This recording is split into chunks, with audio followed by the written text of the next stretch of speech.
Merci, Madame Présidente.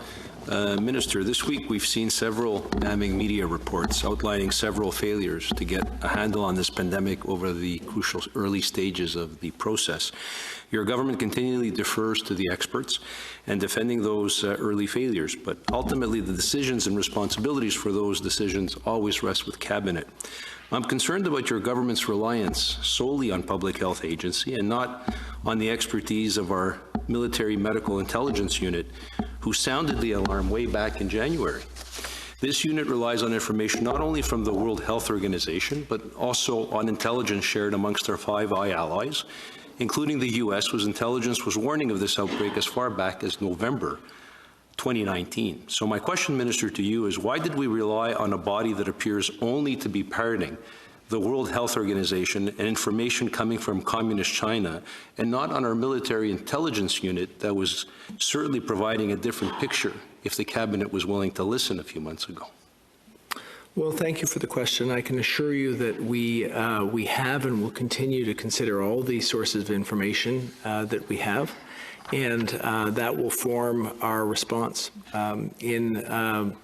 In our estimation, we need to continue to consider the science and the medical expertise here, and also look towards the examples of other countries and how they're dealing with this challenge, some of whom are ahead of us in the sense that they've already experienced a worse challenge, and we can get some value in considering what's worked and what's not worked.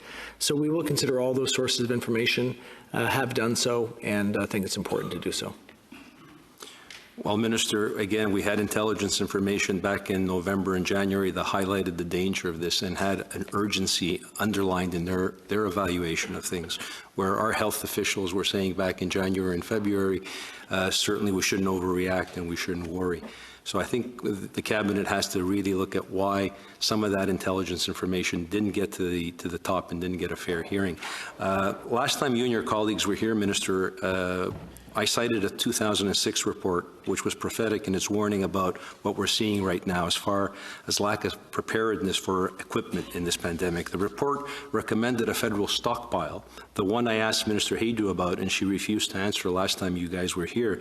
She has since acknowledged, Minister, that the stockpile wasn't maintained, and I'm concerned with what your government is doing now to ensure that gross negligence is rectified, not only for the next pandemic, but for the current one.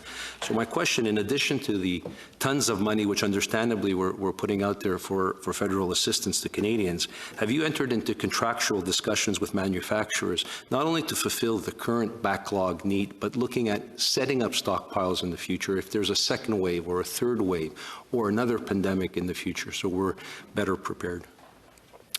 Well, I'd like to start by rejecting the premise of your question. We do and will continue to consider all sources of information as we come up with our plans.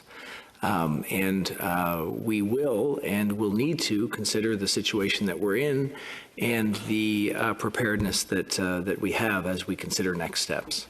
To your specific question about whether we are in the midst of contracting with organizations to provide the appropriate personal protective gear, the answer is yes. To the extent that your question is asking about things like ventilators, the answer is yes. We are in the midst of ensuring that we procure the appropriate resources for our country now, and looking towards having a secure source of supply on an ongoing basis.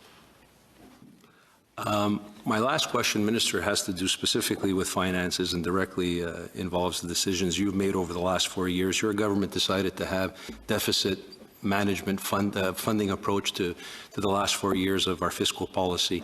Do you regret the fact that over the last 4 years you ran up deficits during a relatively decent economic time, and now that we're in the midst of a huge crisis, do you regret not having that $70 billion available to you in order to substantiate even further the aid you're putting out to Canadians? First, I think it's important to consider the premise of your question. We found ourselves at the beginning of this challenge in a very strong fiscal position. So what you've seen during the course of the last four and a half years while we've been in office, we've reduced the amount of our debt as a function of our gross domestic product, and we think that that's appropriate. So that puts us in a position where we have the capacity to fund ourselves through this challenge. Minister. We will continue to take Minister. that approach, of course, when we're not in Minister. a crisis period. I'm sorry. We have to move to another questioner.